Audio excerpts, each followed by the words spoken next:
surga. Dan Allah menjadikan mereka itu pemimpin para bidadari. Ketika ujian itu diberikan kepada seorang wanita di dalam kehidupan. Kenapa? Karena apa yang kita dapatkan, apa yang kau dapatkan pada kehidupan babak kedua kelak di surga itu sangat tergantung dengan apa yang kita selesaikan pada setiap PR yang Allah berikan pada setiap ujian ketika seorang wanita berada di dunia. Selamat datang di channel Tauhid Istiqomah. Semoga video ini bisa membawa berkah untuk kita semua. Amin. Dan tentunya ketika seorang wanita telah dinobatkan oleh Allah menjadi seorang wanita, pada dasarnya wanita bukan lapisan kedua, tetapi wanita memiliki kedudukan dan kemuliaan yang sama ketika mereka menjadi hambanya Allah yang taat. Sehingga ketika kita memahami bahwasanya kita diciptakan oleh Allah sebagai seorang wanita, sekali lagi Allah tidak mungkin memberikan kepada kita identitas sebagai seorang kaum Hawa itu begitu saja, kecuali karena keutamaan yang Allah ingin berikan kepada engkau sebagai seorang wanita ketika Allah takdirkan engkau menjadi kaum Hawa. Makanya pada pertemuan kita yang lalu kita membahas betapa Allah itu sangat mencintai wanita, dan ini merupakan perkara yang tidak bisa diragukan dan dibantah. Supaya setiap wanita ketika mereka mendapati pada kehidupan, kenapa saya menjadi seorang ibu, kenapa saya menjadi seorang istri, dan kenapa pula saya menjadi seorang wanita dalam kehidupan ini, maka sesungguhnya jawabannya cuma simpel dan sederhana. Engkau diciptakan sebagai seorang wanita karena Allah begitu besar cintanya kepada seorang wanita. Ketika wanita itu tahu betapa besarnya Allah memberikan cinta dan ridhonya kepada seorang kaum Hawa. Makanya kita akhirnya kemarin belajar, apa sih yang menjadikan seorang wanita terbukti bahwasanya dia menjadi seorang makhluk yang sangat dicintai oleh Allah. Dan saya pernah menyampaikan di dalam kesempatan perdana ketika kita berjumpa, saya menyampaikan betapa besarnya keutamaan yang Allah berikan kepada wanita, dan betapa mudahnya seorang wanita mereka mendapatkan kehidupan rahmat. Saking begitu luar biasanya sampai banyak ulama yang mengatakan kami iri dengan besarnya kemudahan yang Allah berikan kepada kaum wanita ketika mereka menjadi hambanya Allah. Setidaknya kemarin kita telah membahas ada 3 keutamaan besar yang Allah berikan kepada wanita yang Allah tidak berikan kepada seorang laki-laki. Apa itu? Yang pertama, seorang wanita itu apabila dia telah menjadi seorang ibu, maka sesungguhnya kekuatan doanya seorang ibu melebihi doanya seorang bapak. 3 kali lebih cepat daripada doanya seorang bapak kepada anaknya.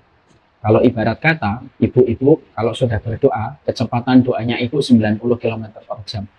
Tapi doanya seorang bapak hanya melesat sejauh 30 km per jam. Dan itu menjadikan akhirnya Allah itu sangat mencintai wanita. Makanya dijadikan setiap rasa yang dia dapatkan, setiap keperihan yang dia peroleh, setiap risiko nyawa ketika dia melahirkan, itu tidak ada yang berlalu di sisi Allah, kecuali Allah kumpulkan. Dan Allah jadikan akumulasi yang luar biasa untuk menjadikan seorang wanita, kalau dia sudah menjadi seorang ibu, 3 kali lebih cepat doanya melesat dibandingkan doanya seorang bapak kepada seorang anak. Itu memahamkan luar biasa betapa Allah mencintaimu sebagai seorang wanita. Makanya kemarin saya sudah menyampaikan kepada ibu-ibu kan, bagaimana kisah tentang Jurej.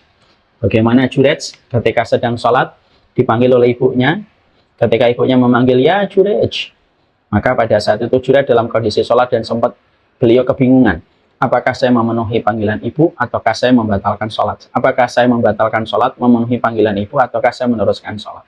Ternyata Jurej itu meneruskan sholatnya. Lalu ibunya memanggil yang kedua dan yang ketiga, ya Jurej. Kembali Jurej akhirnya memutuskan untuk melanjutkan sholatnya dan tidak memenuhi panggilan ibunya. Perhatikan ketika ibunya Jurej dalam hadis riwayat Muslim. Ibunya Jurej sempat berkata, ya Jurej, aku panggil engkau 3 kali tetapi engkau tidak menghampiri panggilanku. Semoga engkau tidak mati sampai engkau melihat senyuman seorang pelacur. Dan ternyata kemarin saya sampaikan, ternyata betul-betul doanya ibunya Jurej dikabulkan oleh Allah. Jurej itu akhirnya melihat senyuman seorang pelacur, ya, yang tidak perlu saya ceritakan kembali, di mana itu membuktikan kepada kita bahwasanya doanya seorang ibu, walaupun dalam kondisi setengah bersandar, setengah berkelakar, itu pun dikabulkan oleh Allah. Terlebih lagi ketika mereka betul-betul khusyuk dan betul-betul bersungguh-sungguh di dalam doa. Tidak ada yang mampu menghalangi doa yang melesat ke langit ketika itu datang dari lisan seorang wanita ketika mendoakan putra-putrinya. Perhatikan, ini merupakan hal pertama yang Allah berikan kepada seorang wanita. Ketika seorang wanita dimuliakan oleh Allah, dijadikan doanya, walaupun dia memiliki raga, memiliki fisik tidak sekuat laki-laki, tetapi tidak ada yang meragukan kekuatan doanya. Doanya melesat, sebagaimana anak panah yang begitu kuat menembus banyak sekali target, tanpa bisa mematahkan setiap anak panah yang keluar dari lisan seorang ibu ketika dia sudah berdoa. Untuk menjelaskan kepada engkau, bahwasanya wanita, sebelum kita jelaskan bagaimana dia ketika diuji, wanita itu sangat dicintai oleh Allah, dijadikan doanya menggelegar 3 kali lipat, lebih cepat daripada doanya seorang bapak. Makanya seorang bapak atau seorang suami, hendaknya mereka bisa mengingatkan istrinya, bahwasanya kita boleh berkata kepada istri kita, boleh kamu marah sama aku, boleh kamu ngambek sama aku, tapi jangan pernah kamu hentikan doamu kepada anak. Karena seorang wanita kalau dia sudah marah kepada suaminya sampai menghentikan doanya dia kepada anak, maka itu yang akan menjadikan kehidupan anak porak-poranda. Doakan. Karena bukti cintanya Allah kepada engkau, kepada seorang wanita, dijadikan wanita doanya 3 kali lebih mustajab daripada doanya seorang laki-laki. Yang kedua, yang kita buktikan bahwasanya Allah sangat mencintai seorang wanita adalah ketika wanita dimudahkan di dalam syariat dan diberikan oleh Allah banyak privilege yang Allah tidak berikan kepada laki-laki. Allah memberikan kemudahan kepada seorang wanita. Bukankah wanita diberikan kemudahan, tidak perlu bersusah payah dia ikut sholat di masjid, cukuplah dia sholat di rumah. Ketika dia terdengar suara adzan, cukuplah dia sholat di makhda. Dan kita sudah menerangkan makhda itu apa, Ustaz? Makhda adalah ruangan kecil pada rumah kita. Lalu di mana kalau pada ruangan kecil itu seorang wanita sholat, maka seketika sholatnya sama, sejajar keutamaannya, equal dengan sholatnya laki-laki di masjid. Padahal sholatnya laki-laki di masjid bukan perkara yang ringan. Mengeluarkan motor, mengeluarkan mobil, konsisten dari satu panggilan kepada panggilan sepanjang hidupnya, itu bukan perkara ringan. Dan ternyata mendapatkan keringanan dari Allah. Sholatnya tidak perlu datang ke masjid, tapi pahalanya disempurnakan sejajar dengan pahala seorang laki-laki yang bersusah payah datang ke masjid. Ibu-ibu kalau memiliki makhda, ibu-ibu kalau memiliki satu kamar, di situ ada makhdanya, makhda itu ruangan kecil, maka makhda itulah yang akan menjadikan ibu sangat utama ketika sholat di tempat tersebut. Itu menjadikan bahwasanya Allah meringankan dan Allah tidak membebani. Ketika ada seorang wanita mendengar apa yang sedang terjadi di bumi Palestina, tepatnya di bumi Gaza, mereka tidak diwajibkan untuk mengusung senjata mereka, tidak kondisikan untuk mereka berperang ketika mereka mendapati satu tempat yang terancam dengan serangan-serangan musuh. Tapi yang diwajibkan untuk berperang adalah laki-laki. Perempuan cukuplah di rumah.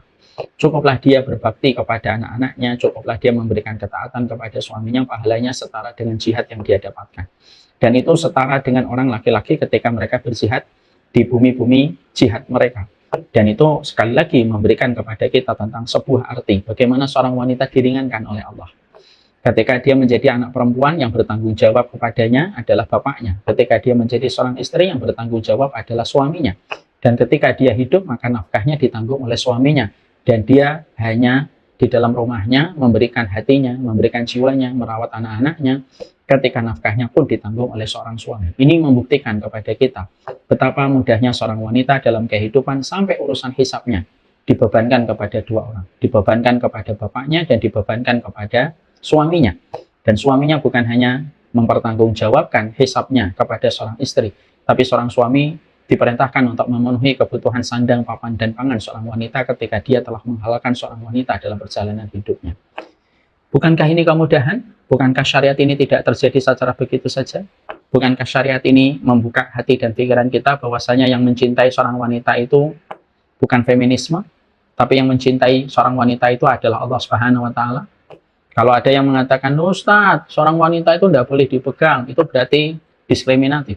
Bukankah yang tidak dipegang bukan berarti dia lebih buruk? Bukankah Ratu Elizabeth juga tidak boleh dipegang begitu saja oleh setiap orang?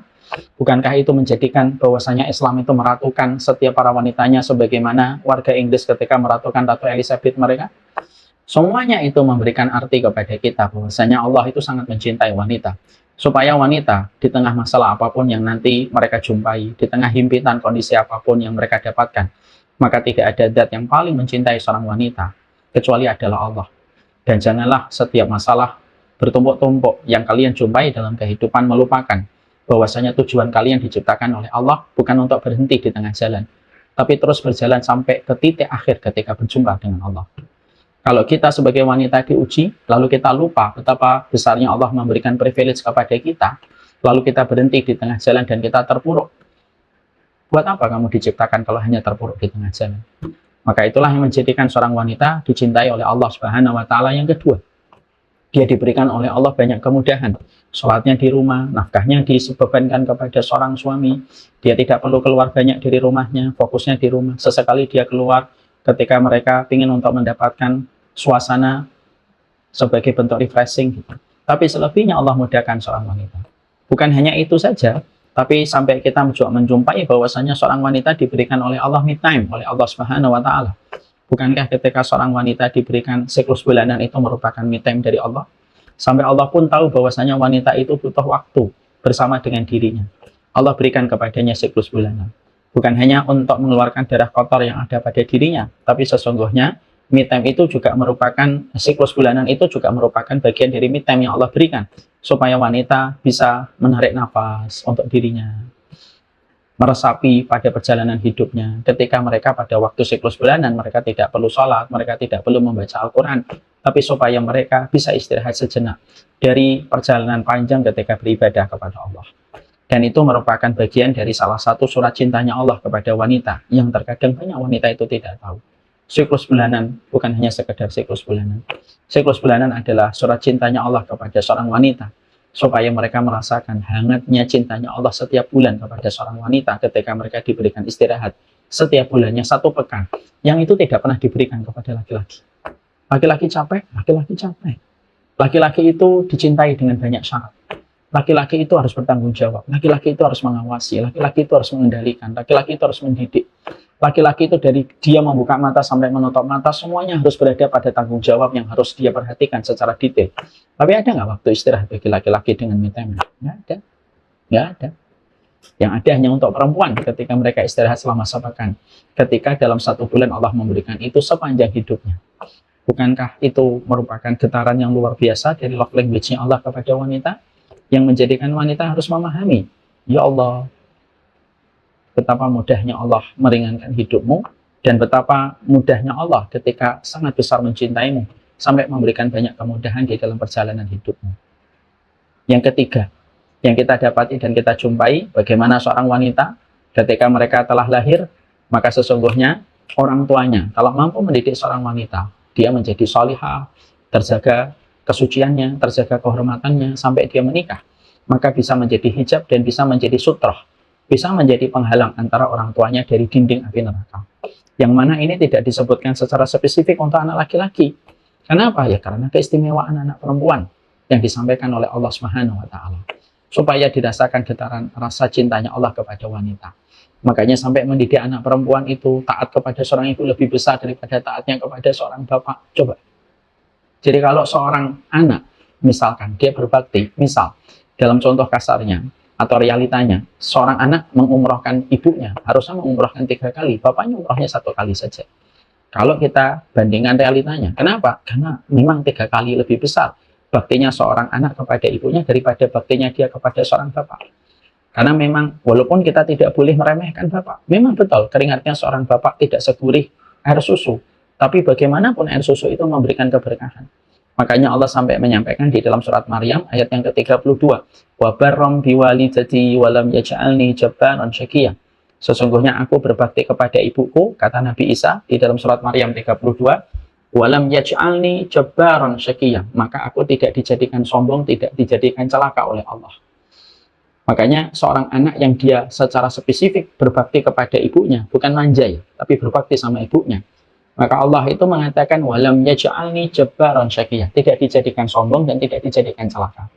Makanya kalau kita memahami Nabi Isa itu orangnya lembut, halus. Nabi Isa itu lembut dan halus. Jadi memang soft spoken Nabi Isa itu orangnya lembut, halus. Dan Nabi Isa itu tidak pernah celaka. Makanya ketika beliau dikepung oleh Bani Israel untuk dibunuh, Allah yang mengangkat Nabi Isa. Nabi Isa hidup sampai hari ini. Dan Nabi Isa masih punya satu tugas besar untuk turun lagi ke atas muka bumi dan membunuh Dajjal di akhir zaman.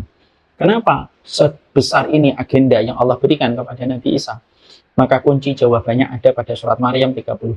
Wa barram biwalidati wa lam yaj'alni jabbaran syaqiyya. Karena aku berbuat baik kepada ibuku, aku tidak dijadikan celaka dan aku tidak dijadikan sombong. Di mana ini tidak ada ayat yang secara spesifik mengatakan kepada seorang bapak. Memang wajib berbuat baik kepada bapak, tapi tidak sebesar kewajiban berbuat baik kepada seorang ibu. Makanya sampai akhirnya sedemikian dahsyatnya, sampai anak-anak kita, kualitas mereka itu tergantung kepada ibunya, kepada mamahnya di dalam perjalanan hidup. Kalau mereka rapi hubungannya dengan ibunya dan mamahnya, akan rapi kualitas hidupnya. Tapi kalau dia tidak rapi kualitas dengan mamahnya dan ibunya, maka dia tidak akan rapi kualitas hidupnya. Kenapa sedemikian kuat? Karena ini merupakan love language-nya Allah kepada wanita. Yang tentunya tidak bisa dipandang biasa saja. Ini masalah besar.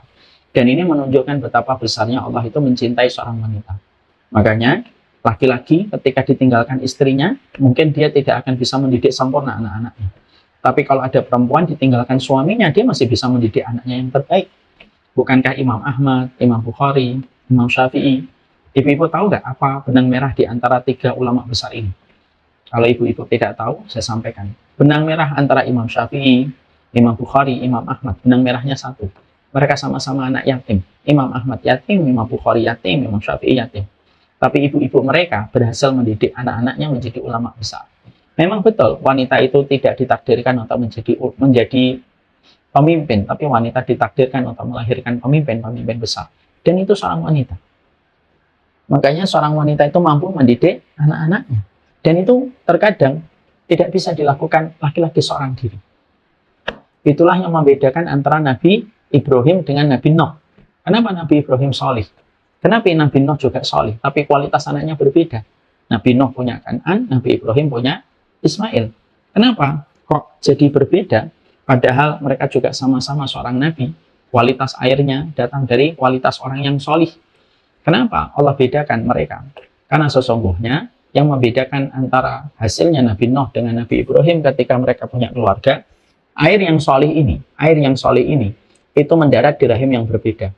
Nabi Nuh mendarat di rahim seorang wanita yang tidak beriman. Akhirnya seorang Nabi Ibrahim mendarat kepada rahimnya seorang wanita yang begitu solihah dan begitu taat. Apa yang terjadi? Karena dibedakan oleh wanita yang menerima dari suaminya ini berbeda, yang satu beriman dan satu tidak beriman. Yang tidak beriman melahirkan Kan'an, yang beriman melahirkan Ismail yang menjadi bapaknya para nabi dan para rasul yang bersambung kepada Nabi Muhammad Sallallahu Alaihi Wasallam. Dan ini kualitas seorang wanita. Jadi memang betul kalau akhirnya kita mendapati betapa besarnya seorang wanita di dalam kehidupan. Mereka sangat dicintai oleh Allah Subhanahu wa taala. Mereka sangat dirahmati oleh Allah Subhanahu wa taala. Allah tidak memberikan kepada kita jenis identitas kelamin kita berdasarkan secara serampangan dan bukan berdasarkan secara sporadis. Allah kalau memberikan jenis kelamin kepada laki-laki dan perempuan tidak tercipta begitu saja, tapi melalui ilmunya Allah yang panjang, melalui hikmahnya Allah yang dalam, melalui rahmatnya Allah yang tinggi. Jadilah laki-laki jadi laki-laki, yang perempuan jadi perempuan. Dan ketika seorang perempuan mereka menjadi seorang wanita, sebelum kita membahas ujian yang Allah berikan kepada wanita dan sikapnya wanita ketika mereka sedang diuji, maka kita harus paham. Seorang wanita itu mereka memiliki surat cinta dari Allah. Setidaknya tergambar dari 3 perkara yang tadi saya sebutkan. Inilah yang menjadikan seorang wanita paham betapa dahsyatnya ketika seorang makhluk Allah berikan kepadanya kehidupannya sebagaimana kehidupan kaum Hawa. Setelah kita memahami ini, tentunya kita mengerti. Tentunya wanita selalu diuji oleh Allah.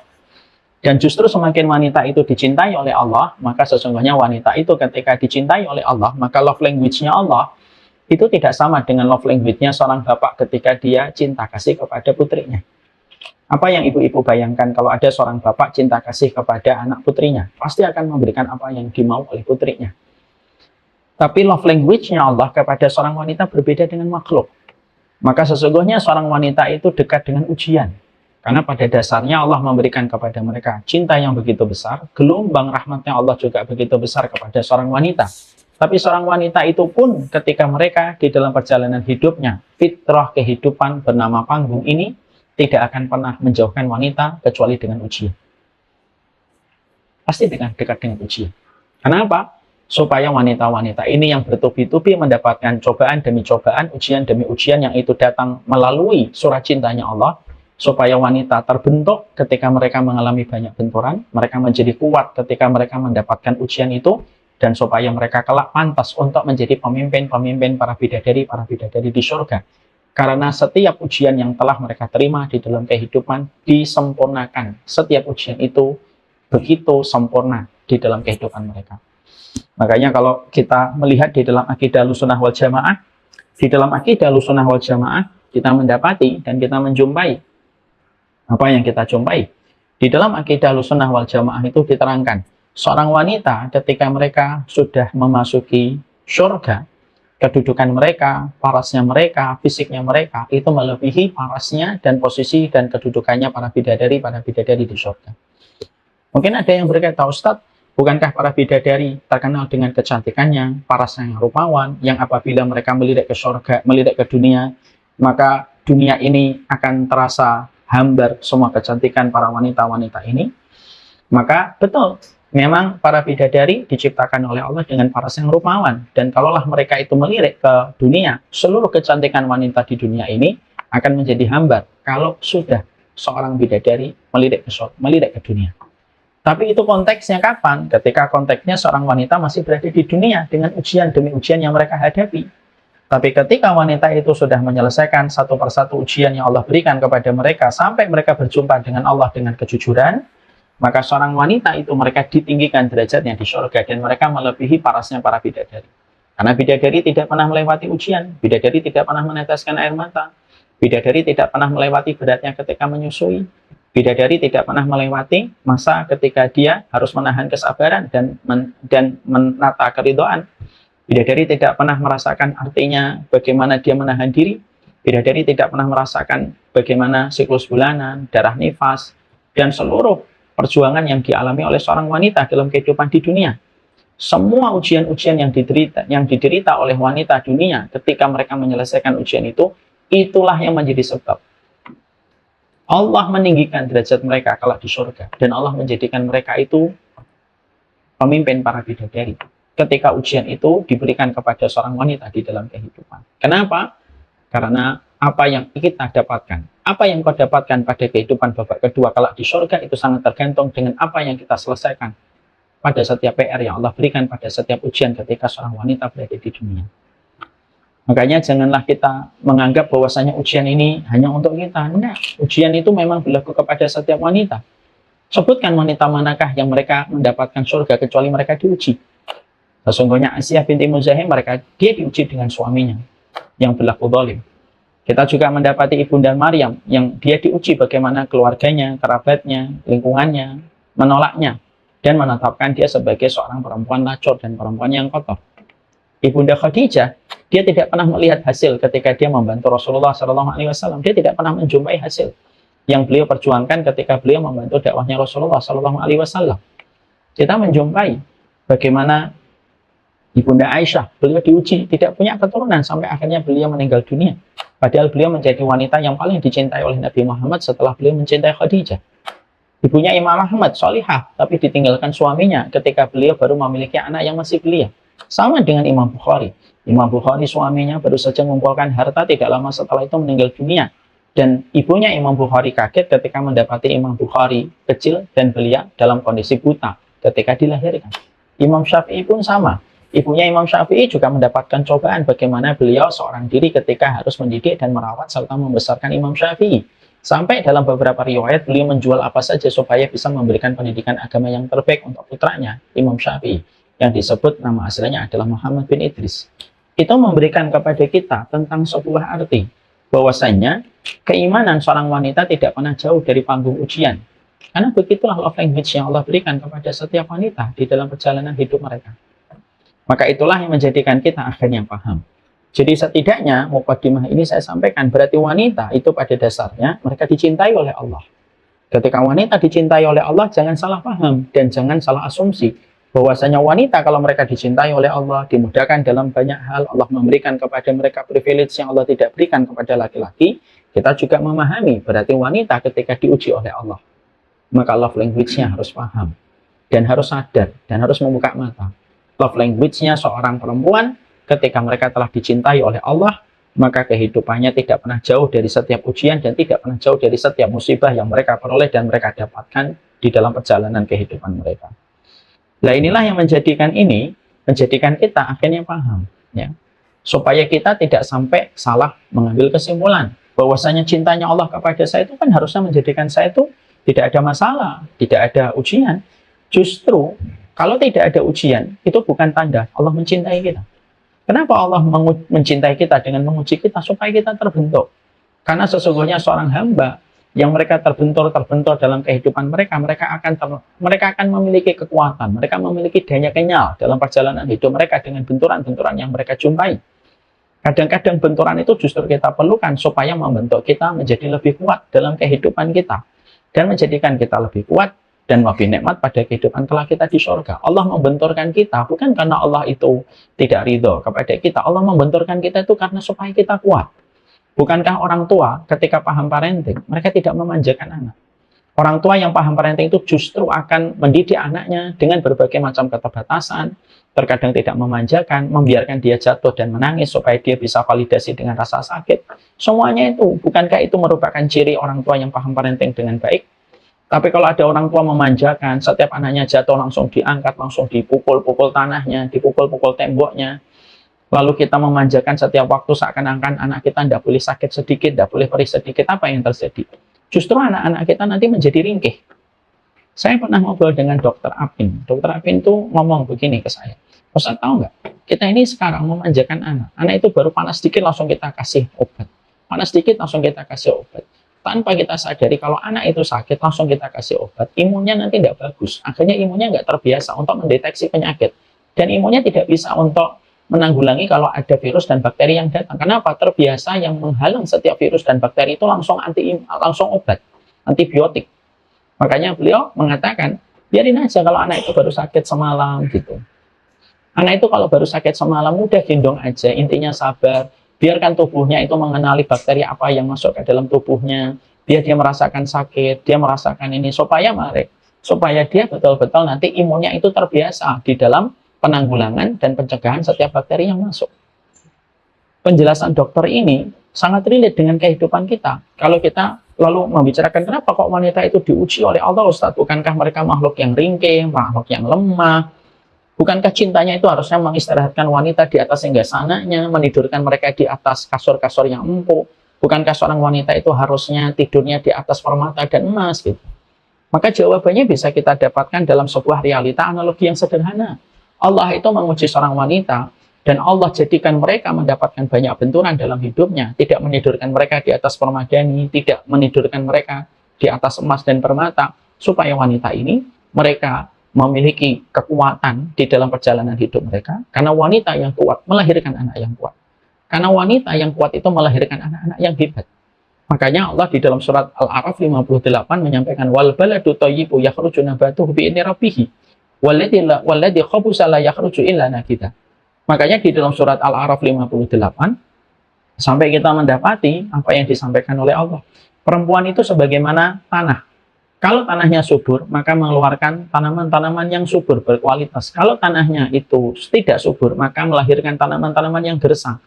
Dan ini tidak bicara tentang pertanahan, surat Al-A'raf 58. Surat Al-A'raf 58 bicara tentang perempuan. Perempuan itu sebagaimana tanah, kalau dia subur, tanamannya itu akan rindang, tanamannya itu menyenangkan, yang tumbuh di atas tanah yang subur. Tapi kalau tanahnya tidak subur, maka sesungguhnya akan mengeluarkan tanaman-tanaman yang merana ketika tanahnya tidak subur. Kenapa Allah memisahkan wanita di dalam surat Al-A'raf 58 ini sebagaimana tanah? Ya karena dahsyatnya seorang perempuan. Dan perempuan itu butuh kuat, karena dia tanah. Karena apapun yang nanti berakar di atas tanah itu tergantung kualitas tanahnya. Makanya kenapa orang-orang beriman, wanita beriman diuji oleh Allah. Dan wanita-wanita yang disebutkan dan dinobatkan sebagai penghuni-penghuni surga itu mereka diuji oleh Allah Subhanahu wa taala. Ya karena supaya mereka kuat, supaya karakter mereka ketika kuat itulah yang mampu betul-betul menjadi madrasah yang terbaik untuk anak-anaknya. Tapi kalau wanitanya standarnya sudah standar TikTok, standarnya sudah berbagai macam kenyamanan hidup yang membuat mereka jauh dari ujian itu, maka terkadang manisnya kehidupan ini membuat kita mudah terkena diabetes, dan diabetes itu merusak seluruh inti kehidupan kesehatan kita. Kenapa Allah berikan kepada perempuan itu kenapa Allah tidak berikan gula-gula yang manis kepada perempuan dengan kemudahan banyak hal? Ketika wanita itu banyak diuji oleh Allah di dalam perjalanan hidup mereka. Ya kalau perempuan dikasih kemudahan terus, sebagaimana laki-laki diberikan kemudahan terus, kita sebagaimana mendapatkan asupan gula. Gula itu memang kita senangi. Gula itu membuat kita terbuai. Gula itu membuat kita lalai. Sugar rush akhirnya membuat kita itu tanpa kita sadar itu efek domino itu kemana-mana. Sampai akhirnya para dokter menyimpulkan dengan sebuah kata-kata, penyakit diabetes itu pangkal dari semua penyakit itu dimulai dari diabetes. Kenapa Allah tidak memberikan kepada kita gula-gula dalam kehidupan kita? Ya terkadang gula-gula itu yang menjadikan kita itu nanti rusak. Maka akhirnya disitulah wanita itu mereka diuji oleh Allah. Mereka mendapatkan ujian di dalam kehidupan mereka. Karena Allah ingin supaya wanita-wanita itu ibarat kata memiliki imunitas tubuh yang kuat. Supaya ketika mereka kuat di dalam perjalanan hidup mereka, menanggung dan memikul setiap beban yang ada dalam hidup mereka, menjadikan semua akan menjadi berkah. Ketika seorang wanita itu telah lulus di dalam ujian pada kehidupan mereka. Nah inilah yang kita paham. Kenapa wanita harus diuji? Kenapa nggak laki-laki aja yang diuji? Bagaimanapun lah perempuan tetap harus diuji. Kalau wanita tidak diuji, bagaimana nanti Allah punya alasan memasukkan dia ke surga? Ya? Apa alasan Allah nanti memasukkan dia ke surga kalau dia nggak mendapati ujian? Allah mengujinya karena Allah itu ingin memberikan kepadanya alasan supaya dia memiliki kepantasan untuk memasuki surga dan menjadi pemimpin para bidadari. Sehingga para bidadari nanti ketika di surga itu mereka sangat paham. Oh, kenapa dia jadi pemimpin kami? Ya wajar mereka pemimpin kita. Dia melahirkan, dia sabar, dia ridho, dia nyusuin anak, dia ngerawat anak. Wah, pantas dia jadi pemimpin kita. Kita saja kalau jadi penduduk perempuan di dunia mungkin kita nggak akan mampu. Mungkin itulah kata-kata yang pantas. Karena Allah itu akan menjadikan para wanita itu di dalam, sekali lagi, di dalam akidah Ahlussunnah.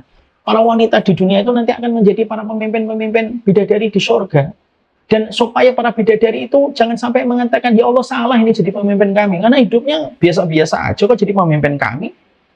Tapi ketika pemimpin itu betul-betul melewati ujian demi ujian yang berat dalam kehidupan mereka, mereka akhirnya layak dinobatkan menjadi pemimpin para bidadari. Ketika para bidadari mereka angkat tangan mereka dan mereka hormat kepada para pemimpin mereka. Karena mereka tahu track recordnya perempuan yang menjadi pemimpin mereka itu memang perempuan luar biasa ketika mereka diuji oleh Allah. Tidak akan sempurna ujianmu dalam hidup sampai sempurnanya seorang Hajar ketika diuji oleh Allah melalui Nabi Ibrahim. Tidak akan sempurna ujian dalam hidupmu seorang wanita sampai ujianmu setara dengan ujian yang Allah berikan kepada Ibunda Khadijah. Seumur hidup membantu Nabi. Hartanya habis di dalam dakwah ketika membantu Rasulullah SAW. Tapi beliau tidak pernah menjumpai hasilnya di dunia. Ibunda Khadijah itu termasuk wanita yang dikatakan oleh Nabi Muhammad. Wanita di dunia yang mereka beramal secara jujur kepada Allah tapi tidak melihat hasilnya di dunia. Khadijah, kata Rasulullah. Khadijah itu. Ibunda Khadijah tidak melihat hasilnya di dunia. Dia tidak pernah menjumpai bagaimana Rasulullah itu menjadi laki-laki yang dihormati di kota Mekah setelah menang. Rasulullah, Ibunda Khadijah tidak melihat bagaimana ratusan ribu orang akhirnya menjadi pengikutnya Rasulullah SAW. Ibunda Khadijah tidak pernah menjumpai. Supaya akhirnya bagaimana seorang wanita memahami betul bahwasanya seorang wanita itu pada dasarnya kenapa mereka harus diuji? Karena ujian itu memantaskan mereka untuk menjadi pemimpin para bidadari. Dan wanita itu ketika mereka diuji oleh Allah. Karena sesungguhnya ujian yang mendekatkan mereka kepada benturan, benturan itu mengokohkan mereka. Supaya perjalanan mereka menjadikan mereka kuat dan tanah yang kuat melahirkan tanaman-tanaman yang kuat. Sebagaimana surat Al-A'raf 58. Sekarang para ulama lalu menerangkan bab yang ketiganya. Bab ketiganya para ulama lalu menerangkan wanita itu akan diuji dari 4 perkara. Wanita itu akan diuji dari 4 perkara. Sebagaimana laki-laki pun sama, mereka akan diuji dengan 4 perkara. Yang pertama, wanita itu akan diuji dari dirinya sendiri. Jadi wanita itu akan diuji dengan dirinya sendiri. Dan dirinya sendiri itu ada 2, fisiknya dan pikirannya. Fisiknya dan pikirannya. Fisiknya wanita itu nanti akan mudah terkena penyakit, akan dititipi oleh Allah dengan musibah-musibah penyakit yang Allah berikan di dalam kehidupan mereka. Dan itu merupakan bagian dari kehidupan seorang wanita. Ya. Maka sesungguhnya seorang wanita itu mereka diuji dengan dirinya sendiri. Ujian itu melalui penyakit. Siapapun seorang wanita kalau mereka sudah mendapatkan cobaan demi cobaan, ujian demi ujian dalam hidupnya diberikan oleh Allah sakit, kita bahas dulu yang sakit. Ini bahas yang pertama ya. Jadi wanita diuji dari 4 sisi. Kita bahas yang pertama. Wanita diuji dengan dirinya sendiri.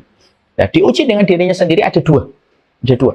Diuji dengan dirinya pada fisiknya, dan diuji dengan bagaimana dia dengan pikirannya dia sendiri. Diuji pada dirinya sendiri dengan sakit. Artinya banyak wanita yang mereka nanti akan mendapatkan titipan-titipan ujian dari Allah dengan rasa sakit yang Allah timpakan kepada fisiknya. Sehingga dia merasakan sakit pada dirinya. Makanya kita mendapati dalam satu riwayat yang sahih ada seorang perempuan, budak hitam, legam, gitu. Lalu datang kepada Nabi SAW dan mengatakan kepada Nabi SAW, "Ya Nabi, sesungguhnya ini Usra. Saya ini adalah perempuan yang terkena penyakit epilepsi. Saya kena penyakit ayan ya Rasulullah." Lalu wanita itu berkata kepada Nabi, "Antat wali ayashfiyani." Tolong doakan saya ya Rasulullah, supaya saya sembuh dari penyakit saya. Seketika Rasulullah SAW tidak langsung mengabulkan permintaan wanita salihah ini. Tapi Nabi itu mengatakan, "In syi'ti da'uti ayashfiyaki, wa in syi'ti tasbiri falakil jannah." Nah, Nabi SAW mengatakan, kalau kamu sabar, Allah akan memberikan kepadamu surga. Allah akan memberikan kepadamu surga kalau kamu sabar. Tapi kalau kamu mau, aku doakan semoga kamu disembuhkan dan dengan izin Allah nanti kamu akan sembuh. Ternyata perempuan ini lebih memilih, ya sudah ya Rasulullah, kalau ada dua pilihan ini, saya memilih untuk sabar ya Rasulullah. Saya milih sabar. Saya milih sabar aja ya Rasulullah. Selama kesabaranku bermuara kepada surga. Selama kesabaranku bermuara kepada surga, aku milih sabar. Maka seketika Nabi ketika mendapati wanita itu memilih surga, memilih sabar, maka Nabi mendoakan supaya dia sabar. Dalam beberapa langkah ketika wanita itu meninggalkan Nabi, lalu dia datang kembali kepada Nabi dan menceritakan satu perihal yang baru. Ya Rasulullah, kecuali satu ya Nabi. Apa itu? Kalau saya sedang ayannya kambuh dan epilepsinya kambuh, sering sekali auratku tersingkap, dan aku malu ya Rasulullah. Bolehkah engkau mendoakan diriku ketika nanti ayanku dan epilepsiku kambuh, Allah menutup rapat auratku karena aku malu ketika auratku tersingkap. Masya Allah. Masya Allah ibu-ibu. Rasulullah, wanita ini ketika dia tidak sadar, sering tersingkap auratnya, itu kan sebenarnya secara hukum dia tidak dosa karena dia tidak sadar. Tapi wanita ini walaupun dia tahu itu tidak dosa, karena saking malunya sama Allah, sampai tidak sadar pun dia tidak mau membuka aurat. Makanya dia berdoa, ya Rasulullah, doakan saya Rasulullah. Saya sabar dengan penyakit epilepsi saya. Tapi doakan semoga Allah nutup rapat auratku. Dan Nabi mendoakan, ya sudah, aku doakan. Dan wanita ini setelah pisah dari Nabi SAW, maka wanita ini epilepsinya, ayannya sering kambuh. Tapi setiap ayannya kambuh itu ditutup rapat oleh Allah dan tidak sama sekali tersingkap auratnya. Seakan-akan membuktikan bahwasanya Allah itu memberikan kepadanya, dikabulkan permintaan akhiratnya. Jadi di situ kita menjumpai dan kita mendapatkan dalam perkara itu, kita menjumpai apa? Betapa besarnya bahwasanya wanita itu akan diuji, dan salah satu ujian yang mengenai kepada wanita itu fisiknya. Wanita itu akan diuji dengan fisiknya. Di satu sisi dia punya kekuatan karena tulang-tulangnya perempuan itu disetting oleh Allah, defaultnya itu mampu menahan rasa sakit ketika melahirkan. Makanya tingkat rasa sakit seorang wanita ketika melahirkan tidak akan pernah mampu dipikul dan dirasakan seorang laki-laki. Kalau misalkan rasa sakit itu ditimpakan kepada laki-laki. Tapi di sisi yang lainnya wanita itu diuji dengan fisiknya, yaitu adalah sebagian wanita itu ada yang tidak diberikan sakit. Dan itu ujian bagi seorang wanita. Dan sakit itu bukan perkara yang sifatnya itu menjadi aib dan bukan menjadi adab. Sakit itu juga tidak menghilangkan arti berkah. Orang banyak salah asumsi kalau sakit itu tidak berkah, yang sehat itu pasti berkah. Belum tentu. Berkah itu simpel ibu-ibu. Berkah itu apa? Kullu ma tuzidukum fi ta'ah. Yang namanya berkah itu segala sesuatu yang menambah taat itu berkah. Bisa jadi yang sehat belum tentu berkah, tapi bisa jadi yang sakit itu berkah. Kenapa? Karena yang sakit itu mendekatkan dirinya dengan Allah, tetapi yang sehat itu justru tidak dekat dengan Allah. Berapa banyak dinding rumah sakit itu lebih merekam orang yang khusyuk berdoa dan merasa dekat dengan Allah dan memohon pertolongannya dibandingkan dinding masjid yang orang itu lalai ketika dia meminta sesuatu kepada Allah. Sehingga di situ kita menjumpai dan kita mendapatkan betapa besarnya kehidupan seorang wanita ketika wanita itu diuji oleh Allah. Dan ujian itu pertama itu apa? Melalui dirinya. Dan dirinya itu apa? Sakit. Dan sakit itu bukan berarti dia tidak berkah. Bisa jadi sakit itu berkah. Ini kita bahas dulu tentang sakit dulu. Supaya jangan pernah kita memiliki asumsi yang salah. Oh, yang namanya berkah itu sehat, panjang umur, gampang rezekinya. Belum tentu. Kadang yang sakit itu lebih berkah daripada yang sehat. Karena yang sehat tidak ingat sama Allah dan amnesia kepada Allah. Tetapi justru mereka yang sakit dekat dengan Allah. Jadi kalau ada wanita mereka diuji oleh Allah dengan rasa sakit, itu bukan Allah mengadabnya, bukan Allah mengaibkannya, bukan Allah mencelaknya, tapi Allah memberikan kepadanya sebuah kedudukan. Di mana kedudukan ketika dia ridha dengan rasa sakit yang dia terima, ketika Allah berikan beberapa bagian tubuhnya itu mengeluarkan sinyal-sinyal perih yang dirasakan oleh syaraf-syarafnya, itu sebenarnya merupakan caranya Allah, bahwasanya Allah supaya dia lebih dekat dengan Allah. Karena turbulence itu terkadang justru menjadikan kita ingat kepada Allah dibandingkan cuaca yang terlalu cerah. Ibu, kalau ibu naik pesawat, dalam kondisi cuaca cerah, awannya cerah, ya, tidak ada awan yang sering membuat berguncang pesawat, justru kita lalai, justru kita tidur, justru kita akan main dengan sesuatu yang kurang bermanfaat. Tapi kalau lagi turbulence berat, justru yang terjadi apa? Kita ingat, kita berpikir, kita ingat kesalahan kita ingat dosanya kita. Kenapa ada sebagian wanita yang beriman, taat kepada Allah, mereka diberikan sakit oleh Allah? Karena Allah ingin melihat batas ridhonya mereka ketika Allah timpakan kepada mereka sakit, walaupun mereka dalam kondisi taat sekalipun. Ketaatan terkadang bisa menyebabkan seorang wanita diuji oleh Allah dengan rasa sakit. Untuk Allah lihat seberapa besar ridhonya akan ujian yang Allah berikan kepadanya. Ini Allah uji dengan dirinya. Yang kedua, Allah uji dengan wanita dengan dirinya itu. Yang kedua itu apa? Allah uji dengan pikirannya dan perasaannya. Dan seorang wanita itu sama dengan laki-laki dengan pikirannya, perasaannya. Dan wanita itu akan diuji dengan apa yang telah lalu, dengan apa yang akan datang. Makanya Allah sering kan memberikan narasi di dalam Al-Quran itu apa? La takhaf wa la tahzan, la takhaf wa la tahzan. Jangan takut, ya.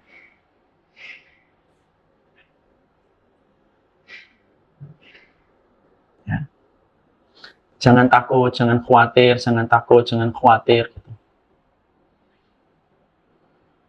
Kenapa Allah sering mengirimkan kata la takhaf wa la tahzan, la takhaf wa la tahzan, la takhaf wa la tahzan? Jangan takut, jangan khawatir, jangan takut, jangan khawatir. Berulang-ulang Allah mengirimkan itu kepada kita. Karena manusia, terutama wanita itu diuji dengan dua. Diuji dengan masa lalunya dan diuji dengan apa yang akan terjadi di masa mendatang. Diuji dengan masa lalunya itu apa? Diuji dengan apa yang pernah dia lalui. Ketika mungkin dia menjadi orang yang mungkin ingat bagaimana dulu dia hutang pengasuhan, pernah didolimi, pernah disakiti.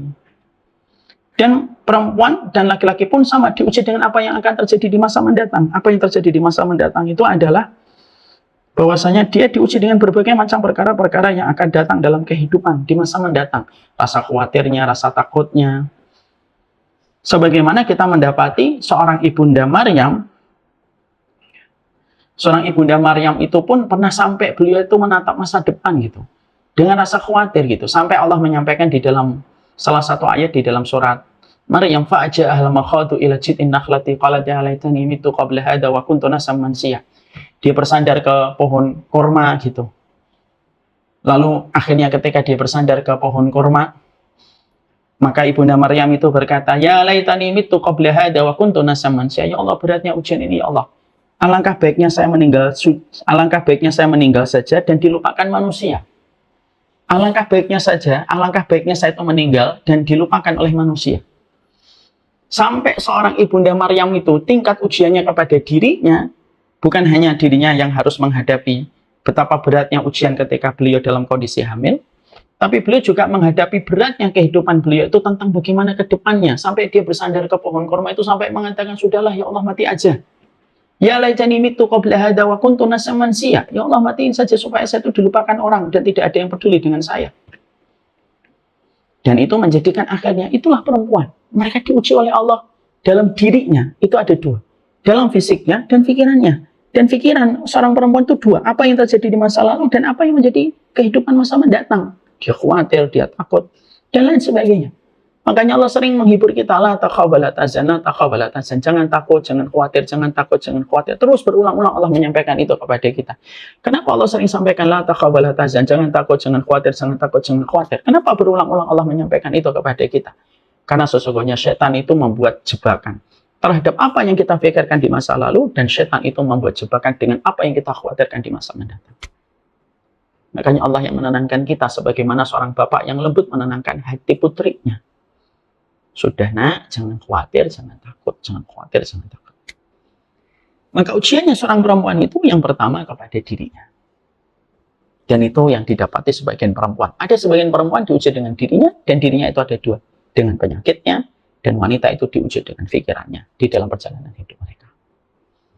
Yang kedua, yang ketiga, yang keempat. Nanti kita teruskan pada pertemuan kita berikutnya. Disinilah kita akhirnya memahami, disinilah kita